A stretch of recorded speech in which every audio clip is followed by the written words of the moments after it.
Bonjour, c'est Cryptoï, j'espère que vous allez bien en ce mercredi 11 octobre 2023. On se retrouve aujourd'hui pour parler crypto, pour parler BTC, pour parler macro. On a pas mal de choses à voir, donc on commence tout de suite.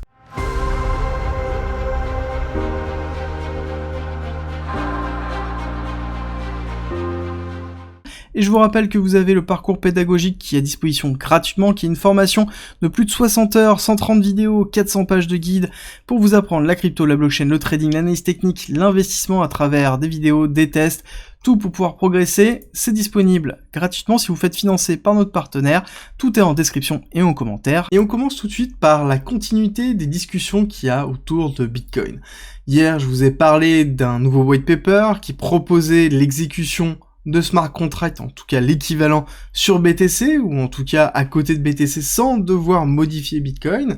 Et là, on a une prise de parole qui vient de Botanix Lab, qui propose elle-même une solution qui s'appelle la Spider Chain pour interfacer Bitcoin et le VM, donc c'est-à-dire la machine virtuelle d'Ethereum, là où on exécute les smart contracts d'Ethereum. Et ils vont plus loin en définissant que Bitcoin a besoin d'Ethereum, et notamment de sa machine virtuelle, pour pouvoir s'ouvrir. Et ce qui est normal étant donné que pour eux, ils définissent un projet qui permet de le faire. Donc forcément, tout ce qui tourne autour va être rejeté. Et ça qui est intéressant, c'est qu'on a une petite guéguerre qui est en train de se faire entre les différents processus, que ce soit le BIP 300, donc qui est la proposition sur Bitcoin 300 qui permet de pouvoir construire ce qu'on appelle les sidechains, l'équivalent de tout ce qui tourne autour de Ethereum, par exemple, sur Bitcoin, mais il faut modifier Bitcoin pour pouvoir le faire, dans lequel forcément il y a une confrontation qui est relativement forte, le but n'étant pas d'avoir Bitcoin façon Ethereum, c'est d'avoir vraiment une identité propre à Bitcoin. Donc on a les BTC maximalistes qui sont plutôt contre, et à côté on a d'autres projets qui permettent de créer une chaîne pour interfacer avec Ethereum, ou le projet d'hier qui permet de construire des smart contracts à côté de Bitcoin et s'interfacer directement sur Bitcoin. Donc là, on a quand même pas mal d'émulsions qui sont en train de se faire, et est-ce que ce serait pas un narratif, d'ailleurs, pour le prochain bull run? À vous de me dire ce que vous en pensez en commentaire. Dans tous les cas, on suit ça de près, je peux vous l'assurer. À côté de près, ce qui est suivi, c'est clairement Binance et son CEO CZ, notamment au Brésil, après ces déboires un petit peu partout dans le monde, dans lequel Binance est plus ou moins confronté à des procès, notamment depuis qu'il y a le procès de Binance US. C'est le cas aussi au Brésil qui va encore plus loin. Un rapport de 500 pages pour nous expliquer que Binance est une énorme pyramide de Ponzi. Voilà, pour faire simple, et c'est un petit peu ce qui en découle. Alors, ils vont un petit peu plus loin, ils expliquent que Binance ne cherche pas à rentrer dans la notion de compliance, qu'ils leur ont demandé d'arrêter le trading des futurs et qu'ils ne l'ont pas fait, etc., etc. Donc on a quand même Binance qui est mal au point en ce moment, ce qui est plutôt classique, parce qu'on est en fin de bear market, on est dans la période de léthargie pour préparer la suite, donc c'est la période qui est la plus compliquée. Si on n'a pas craqué avant, c'est là où il ne faut pas craquer, et justement Binance est un des reliquats, on va dire, de l'époque FTX et Alameda, et on est en plein, justement, procès de SBF par rapport à ça, donc c'est très compliqué, notamment avec les allégations de Caroline Ellinson, donc qui était le CEO de Alameda Research, qui était la société de trading qui accompagnait justement FTX, qui dit clairement que SBF lui a dit de commettre les crimes, et que c'est SBF qui était en soif de capital. Alors là-dessus, Caroline, on connaît un peu la bête depuis un certain temps, on l'a bien suivi dans l'époque de Alameda, et on est allé un petit peu plus loin lorsque ça a commencé à chauffer, et clairement, là on est dans une forme de défausse. Je pense qu'elle est tout aussi coupable que SBF, c'est juste que SBF va être chargé totalement. En tout cas, ce qui est sûr, c'est qu'Alameda a vraiment aidé au bull run de 2021. Pour rappel, ils avaient minté 38 milliards de dollars, alors que la question se pose sur est-ce qu'ils avaient la capacité réellement d'assumer ces 38 milliards en assets. Alors, si on regarde Alameda, on va dire non, mais si on regarde Alameda plus la porte qui permettait de taper chez FTX, forcément, ils les avaient, et c'est là où ça a été un élément qui aurait pu déjà alerter les personnes, mais en l'occurrence, on était bien content d'avoir quelque chose qui a injecté 38 milliards sur le marché des cryptos en plein bull run. Et pour continuer sur SBF, nous avons ici la proposition de l'avocat de SBF qui explique que pour eux, ils ont une société qui s'appelle Anthropic, qui est basée sur l'intelligence artificielle, qui pourrait justement rembourser la totalité des utilisateurs de FTX, et que globalement, c'est pas tout pour faire du négatif, qu'il y avait bien des sociétés qui fonctionnaient dans l'Empire, et que le but n'était pas toujours de monter des sociétés pour ponctionner FTX, c'était vraiment pour créer de la valeur ajoutée, et notamment, ils poussent l'idée d'Anthropic, et l'idée que Anthropic pourrait justement permettre de rembourser la totalité des créditeurs de FTX.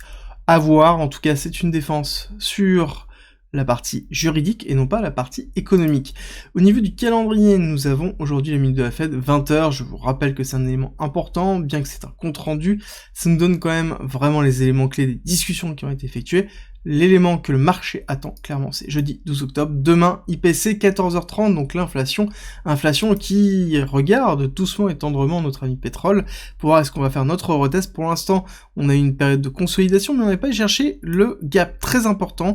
Là, on a une indication qui nous dit qu'on va pas aller chercher le gap tout de suite, parce que là, quand on a un gap aussi proche, aussi faible, et qu'on a une journée de consolidation, généralement, on va aller la chercher. Si cette semaine, en fait, on ne va pas chercher le gap, ça sous-entend qu'on va vraiment péter ce retest et aller chercher beaucoup plus haut. Pour moi, on est encore potentiellement dans une accélération aussi à rechercher le retest pour ensuite s'enfoncer. Clairement, les tensions au Moyen-Orient jouent beaucoup sur le pétrole, mais celle-là joue beaucoup moins pour plusieurs raisons. C'est que on a une confrontation qui est en train de s'accélérer, la tension est déjà haute, d'accord ? Comprenez bien que il n'y a pas que le conflit justement entre Israël et le Hamas, il y a tout ce qui tourne autour et les jeux de pouvoir qui sont déjà en tension forte et qui a déjà été pricé par le marché. Donc je pense que ça explique un petit peu la faible tension que l'on peut avoir au niveau du pétrole. On aurait dû avoir une accélération haussière. Ce n'est pas le cas, en tout cas ce qui est plutôt positif pour l'inflation et les chiffres de l'inflation qui vont arriver dans quelques jours. On attaque avec le SP500, quant à lui, pousse toujours très fort, on a quasiment fait notre retest, on est quand même pas loin, on a ravalé quand même la moitié de la bougie, donc ça veut dire qu'on arrive vraiment dans une zone d'essoufflement.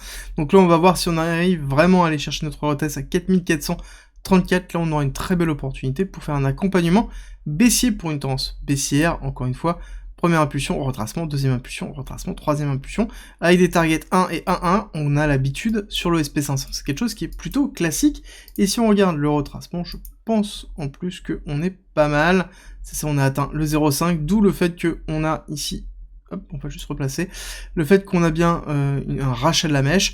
Par contre, le 618 sur le retest, là on a quand même une belle confluence, donc un bel appel de prix sur ces zones-là, parce qu'on a plusieurs indicateurs qui rentrent dedans, que ce soit de la liquidité, que ce soit de la retest structurelle, ou que ce soit un retest sur une zone de Fibonacci classique.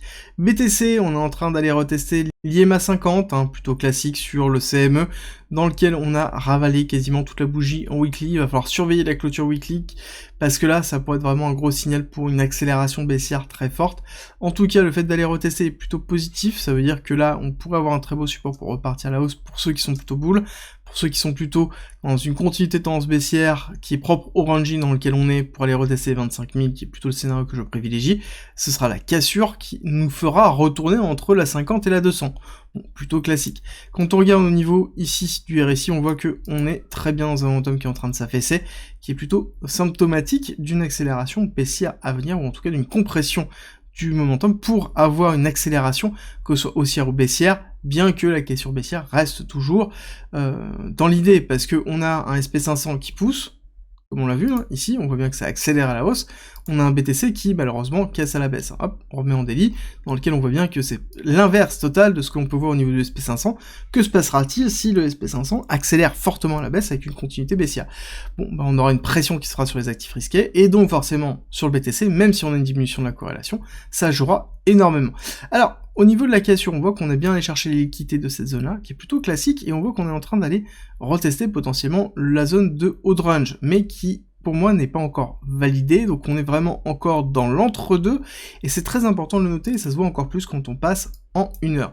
En 1 heure, on voit qu'on a fait notre retest ici, on a fait la cassure, on a rebondi ici, accélération baissière sur le rejet, donc ce qu'on avait expliqué hier justement, et on est allé chercher quoi? Les liquidités de cette zone-là, avec derrière un rachat qui est en train de se faire. La question que l'on va voir, c'est est-ce qu'on arrive à consolider au-dessus? Donc sous-entendu, je réintègre, je fais un rebond.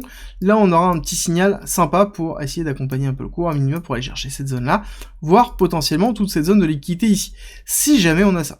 Par contre, si on a une accélération haussière rejet baissier, là on aura une zone d'accélération baissière, pour aller chercher quoi? Pour aller chercher les objectifs 1 et 1,1 obligatoires, et idéalement le 1,618, 25 974, donc on va dire 26 000, pour aller chercher la zone de liquidité qui a été laissée là. Donc là on est plutôt dans quelque chose de classique, et ce qui est intéressant de voir, c'est que notamment dans l'order flow, on a une petite augmentation de l'open interest qui est en train de se faire sur une accélération des shorts, qui est plutôt classique, mais on a toujours une augmentation des longues, d'accord? On voit que ici, sur la totalité des comptes, on est en train de racheter. Ici, sur les top traders, on est flat, donc ça sous-entend qu'il y a une forme de rachat, d'accord? Parce qu'on a un cours qui baisse, donc sous-entendu des positions qui baissent, et donc si on a ici un pourcentage de la position qui est majoritairement encore flat, ça sous-entend qu'on a une forme de rachat qui est effectuée pour combler. C'est pas vraiment marquant, hein, d'accord? Donc attention, là on n'a pas une prise de décision réelle au niveau de l'order flow, mais on a des petites indications que potentiellement, si on continue à baisser, on pourrait commencer à racheter, et que la zone d'achat n'est pas encore atteinte, d'accord? Donc pour moi, on prend un petit peu de recul. On aura ici un retest qui va être important. Si jamais on réintègre ici dans ce high range, donc vraiment la zone de range baissière, donc ça sous-entend qu'on fait une cassure et on réintègre ici, là je pense qu'on va avoir, plus on va descendre dans le bas de range, une période d'acceptation et une période d'achat, d'accord? Donc les personnes vont plus acheter dans les 25 300 avec peut-être une descente à 25 000 jusqu'à, on va dire, 25 800. Je pense que c'est là où on va voir vraiment une zone où on va voir des leviers qui vont se mettre en place sur de l'achat et du long pour aller réaccompagner, en fait, tout simplement la partie haute. On n'oublie pas qu'on n'est pas dans une période de flux, on est toujours dans une période de range. Pour ça, le meilleur moyen, c'est de dézoomer. On regarde, on voit quoi? On voit ici, hop, un gros range, on voit là, donc forcément, des petits ranges qui se mettent en place, et forcément, on est toujours dans ce gros range, on n'a pas de flux, on n'a pas de structure du flux, donc on fait toujours très attention à ces positions, parce que tant qu'on ne casse pas du range, ça sous-entend que on va aller chercher le bas, pour ensuite aller chercher le haut, et ainsi de suite. C'est très simple en termes de structure, tant que mentalement on tient, parce qu'on a toujours tendance à vouloir voir des tendances, alors que ce n'est pas forcément le cas, et donc on se protège, surtout que quand on regarde au niveau des liquidités, au niveau de Kingfisher, bon bah clairement on est en train d'essayer de créer des liquidités sur la partie haute, dans lequel on a recréé un pool de liquidités, donc qui sont les shorters qu'on a vu au niveau de l'open interest, entre 27 500 et globalement 28 200. Qui est toute la partie de liquidité qu'on a laissée en attente, que je vous ai montré dans le graphique de tout à l'heure. Par contre, ce qui est vraiment important à noter, c'est qu'on a le perpétuel qui est en train de se gameler.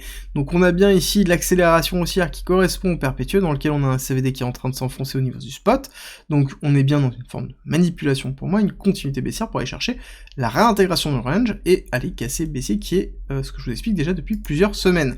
Au niveau des liquidités sur CoinGlass, on voit quoi? On voit bien un renforcement des shorts présents, on est bien allé chercher ici les longues, et on a un petit peu de longues qui sont en train de se construire suite à la temporisation ici, d'accord? Vraiment la temporisation, et c'est pour ça que je vous dis que si jamais on va retester cette partie-là, pour ensuite s'enfoncer, on aura une reconstruction de longue pour accélérer le mouvement, ce qui est plutôt simple. J'aimerais terminer sur deux choses, parce que c'est important, et j'ai oublié d'en parler hier, parce que la vidéo était déjà trop longue. C'est que le BTC, actuellement, sur du court terme, est en train de casser, en effet, un plus bas, qu'on est relativement solide sur du weekly, par contre, sur le total market cap, donc qui représente la totalité des cryptos, on voit qu'on est dans une phase de compression qui est plutôt solide, et qu'on est en train de se diriger vers la partie basse de cette compression. Si jamais on casse ce niveau-là, si on casse les 974, ça sous-entend que le premier arrêt, ça va être 857. Et donc ça veut dire que là, on va avoir un drop qui va être très violent, et on voit qu'on a une compression au niveau du RSI qui est très forte, qui est beaucoup plus forte que celle du Bitcoin. D'accord? Donc ça veut dire qu'on a toutes les autres cryptos qui sont aussi actuellement dans le mal, et donc on est en train, ici, de stabiliser le momentum pour avoir une nouvelle accélération du momentum, que ce soit à la baisse ou à la hausse. Et donc il va falloir vraiment surveiller, parce que je pense dans les semaines à venir qu'on va avoir une réponse qui va être très forte, et je pense que quand on va arriver à retester cette zone-là, c'est là où on aura notre retour. Surtout qu'au niveau de la dominance, qu'est-ce qui se passe? On a un très beau rebond qui est en train de se faire, donc ça sous-entend qu'on a vraiment un Bitcoin qui reprend du poil de la bête. Est-ce que ce serait pas un narratif qui nous ramènerait vers la partie haute, ici, avec principalement tout ce qui est en train de se passer sur le BTC, et le regain des développeurs sur BTC, les solutions autour de BTC, à savoir que c'était un petit peu morne avec le précédent bull run, là on aura quelque chose qui pourrait tourner dessus, et ça, ce sera le sujet qu'on traitera dans la vidéo de samedi. Je vous invite vraiment à vous préparer parce que ça va être du lourd comme d'habitude et une image différente de ce que l'on peut connaître au niveau des différents bullruns, et ça c'est samedi. En tout cas nous on se retrouve tout à l'heure à 13h30 pour parler de Link, la crypto de Chainlink.